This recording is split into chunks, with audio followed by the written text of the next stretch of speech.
Battle for Deir ez-Zor, 2017. In the harsh deserts of eastern Syria, where the fate of the Syrian war was being decided, Iran's Islamic Revolutionary Guard Corps, IRGC, launched a meticulously planned and strategically crucial operation, the Battle for Deir ez-Zor, in 2017. This high-stakes campaign aimed at breaking the 3-year siege of Deir ez-Zor and reclaiming vast swaths of territory from the Islamic State ISIS was not merely a battle for control over Syria's oil-rich regions. For the IRGC, the victory at Deir ez-Zor was a critical milestone in Iran's broader strategy to cement its influence in Syria, secure a land corridor linking Tehran to the Mediterranean, and project Iranian power deep into the heart of the Levant. Deir ez-Zor, the gateway to Syria's oil and beyond. Located along the banks of the Euphrates River in eastern Syria, Deir ez-Zor was a strategic prize that both Iran and its adversaries coveted. The city sat at the crossroads of key trade routes, with control over vital oil and gas fields that could finance future military operations. More importantly, Deir ez-Zor lay along the path of Iran's Shia Crescent, a land corridor that would connect Tehran to Baghdad, Damascus, and Beirut, facilitating the transfer of weapons, fighters, and supplies to Hezbollah and other Iranian proxies. Since 2014, Deir ez-Zor had been under a suffocating siege by ISIS, which had encircled the city and subjected its population to starvation and bombardment. A small contingent of Syrian government forces, backed by Iranian advisors, had managed to hold out against overwhelming odds, but their position was precarious. For Iran, breaking the siege and recapturing Deir ez-Zor was not just a tactical objective, it was a strategic imperative that would reshape the balance of power in Syria and beyond. Qasem Soleimani's master plan. As ISIS's hold over Syria began to crumble in 2017, the IRGC's Quds force, under the command of General Qasem Soleimani, moved swiftly to capitalize on the opportunity. Soleimani, known for his strategic brilliance and mastery of asymmetric warfare, devised a multi-pronged plan to break the siege of Deir ez-Zor, eliminate ISIS from the region, and consolidate Iranian control over eastern Syria. Soleimani's strategy was built on 3 pillars: mobilization of Shia militias. The IRGC deployed thousands of fighters from its network of Shia militias, including the Fatimiyun Division, Afghan Shia, Zainabiyun Brigade, Pakistani Shia, and Iraqi militias such as Kataib Hezbollah and Asaib al-Haq. These militias, trained and armed by the IRGC, formed the backbone of the ground offensive that would advance on Deir ez-Zor from multiple directions. Coordination with Syrian and Russian forces. The IRGC coordinated its operations with Syrian government forces and Russian air power, creating a deadly synergy that overwhelmed ISIS's defenses. Russian bombers and attack helicopters pounded ISIS positions, while Syrian and Iranian-backed ground forces advanced methodically through ISIS-held territory. Establishment of strategic supply lines.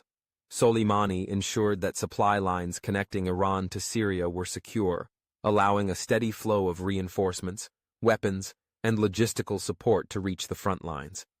The IRGC's ability to maintain these supply lines was crucial in sustaining the momentum of the offensive and ensuring that Iranian-backed forces could outlast and outmaneuver ISIS. The breakthrough, ending the siege. The IRGC's offensive to liberate Deir ez-Zor was launched in September 2017, with pro-Assad forces advancing from multiple directions to encircle ISIS positions.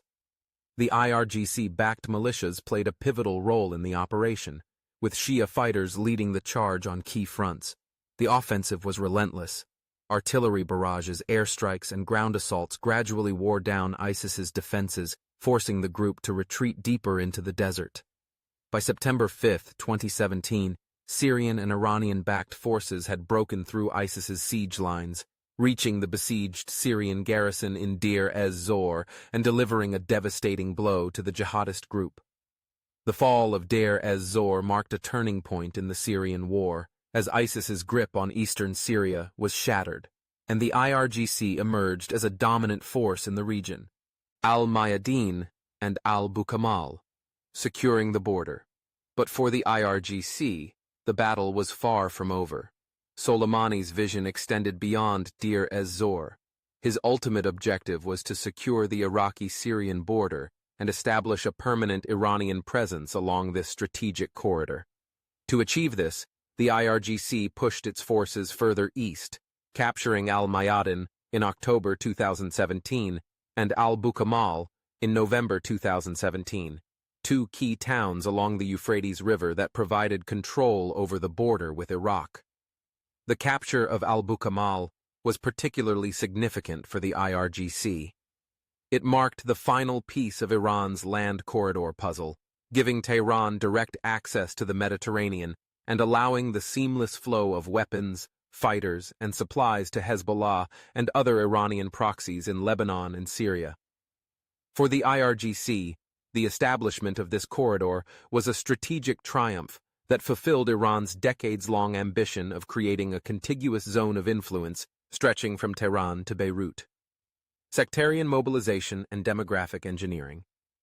As the IRGC and its proxies consolidated control over Deir ez-Zor and its surroundings, Iran's strategy of sectarian mobilization and demographic engineering went into full swing.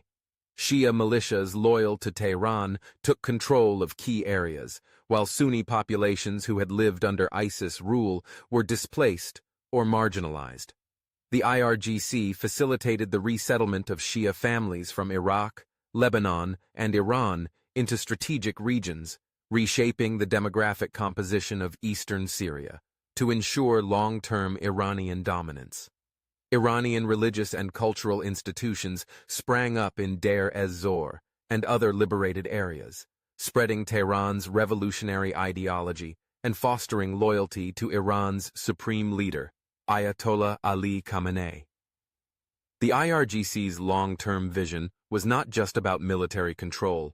It was about embedding Iran's influence in the social, cultural, and religious fabric of eastern Syria, ensuring that Tehran's grip on the region would endure. The IRGC's use of proxy forces.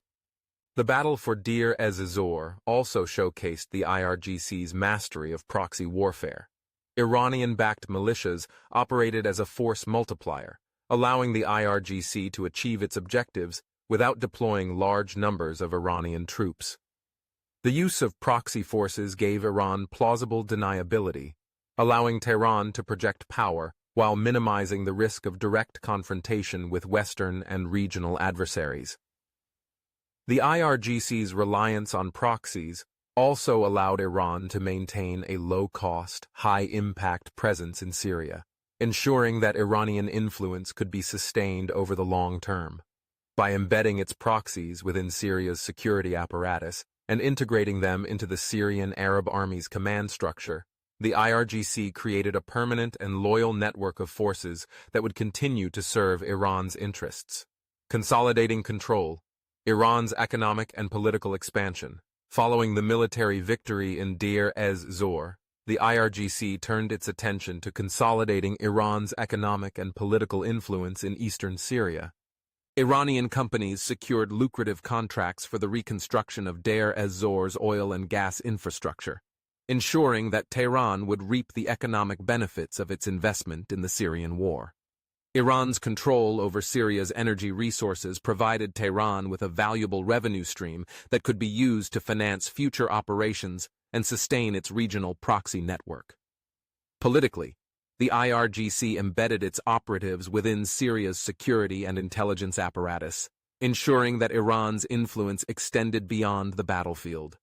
Iranian advisors played a key role in shaping the post-ISIS governance structure in Deir ez-Zor, positioning Iran as an indispensable player in Syria's future. The aftermath. Iran's permanent presence in eastern Syria. By the end of 2017, the IRGC had not only defeated ISIS in Deir ez-Zor, but had also transformed eastern Syria into a strategic bastion of Iranian influence. Iran's success in the battle for Deir ez-Zor secured Tehran's control over key border crossings, facilitated the establishment of a Shia corridor, and embedded Iranian power deep into the heart of Syria. The victory in Deir ez-Zor was a strategic masterpiece for the IRGC. It allowed Iran to consolidate its influence over a critical region, expand its proxy network, and secure a land bridge that connected Tehran to the Mediterranean. Through a combination of military prowess, proxy warfare, and demographic manipulation, the IRGC had not only eliminated ISIS, but had also reshaped the geopolitical landscape of the Middle East in Iran's favor. A lasting legacy. The IRGC's grip on Syria. The legacy of the battle for Deir ez-Zor endures to this day. The IRGC's presence in eastern Syria remains a thorn in the side of the United States, Israel, and Saudi Arabia, all of whom view Iran's growing influence with alarm. Despite sporadic U.S. airstrikes targeting Iranian positions in Syria, the IRGC's hold over Deir ez-Zor and the surrounding regions remains unshaken. For the IRGC, the campaign in Deir ez-Zor was more than just a military victory. It was a testament to Iran's mastery of asymmetric warfare and its ability to outmaneuver its adversaries on the battlefield and in the corridors of power. Through its relentless pursuit of strategic objectives, the IRGC had turned eastern Syria into a pillar of Iran's regional dominance, ensuring that Tehran's influence would extend from the Persian Gulf to the Mediterranean for years to come.